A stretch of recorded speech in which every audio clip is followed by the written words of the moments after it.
True financial freedom is not necessarily just having money to do whatever you want to do with it. True financial freedom is being able to do what God has called you to do.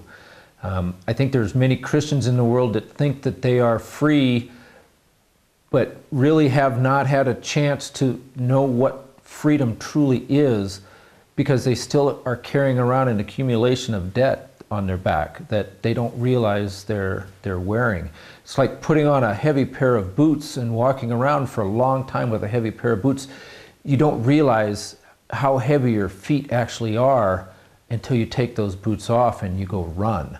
And you can run much faster and with much greater enjoyment and be happier when you're not wearing those heavy boots that are debt.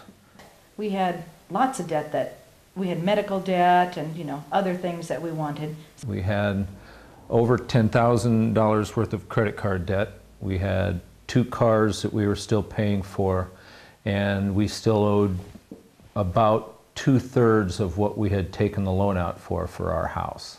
And we thought everything was going well. Then we were introduced to a Crown small group study at our church and said, okay, let's check it out. Let's see what it is. Let's see what it's all about.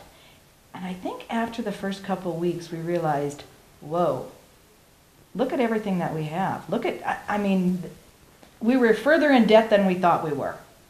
Well, first of all, we were both making a pretty good amount of money. And making fairly good amounts of money hides a lot of bad things going on in your lives, because you don't quite realize it. But when you go through the class and you start writing down not only what the amount that you owe was, but how much interest you're paying per month on that, we started realizing that we were in a pretty big hole, and we were shoveling pretty fast to get deeper into that hole. We realized we're spending more than we make. How is that possible? Right. So once then we went through and set a budget and said we have to stick to this, because look, we're going to be in trouble if we don't. Right. We're not going to have anything pretty soon. They'll take everything away. And I think then after we sat down and did that budget and stuck with it, we said, okay, we can do this. It's livable. So what? I don't need to go buy all of these nice things. I don't need to go buy a new car. I can buy a used car that works just as well, if not better, and still has warranty on it. And I have seen a number of people that are mid-60s or even later that are working not because they wish to work, but because they have no alternative. And I did not want to be in that point.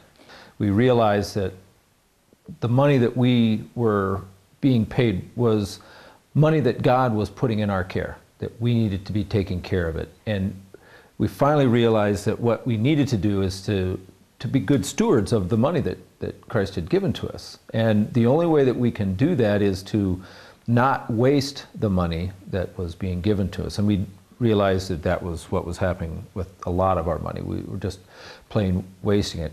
One of the things we did is we borrowed from my retirement fund at work. And because we borrowed a chunk of money from that, I paid it back through my salary, and I didn't have to pay interest on it because it was my own money that I was borrowing. Right.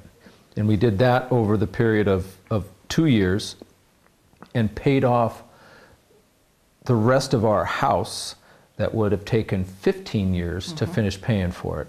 So all that interest that we would have paid on the house over a monthly basis was paid off in 2 years instead of 15 years. So the accumulated debt that we had there got wiped out very quickly.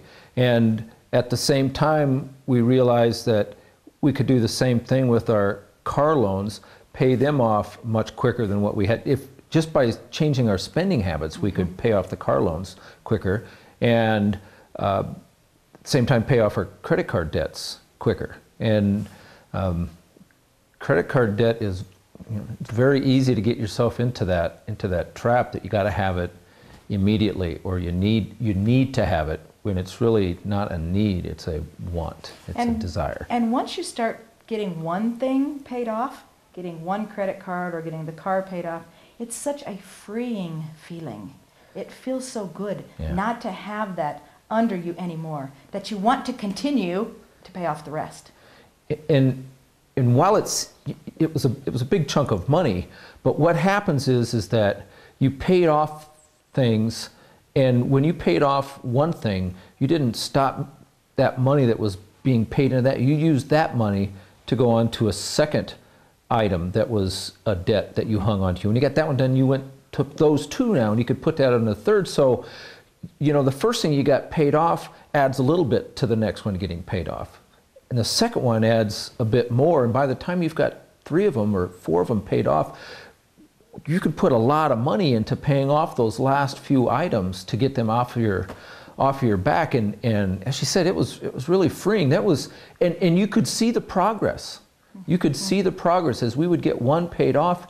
It was like, okay, this actually does work. We can pay this off. We can move on to the next one, get that one paid off. And it was an accomplishment. It was something that we had achieved together, getting rid of this debt.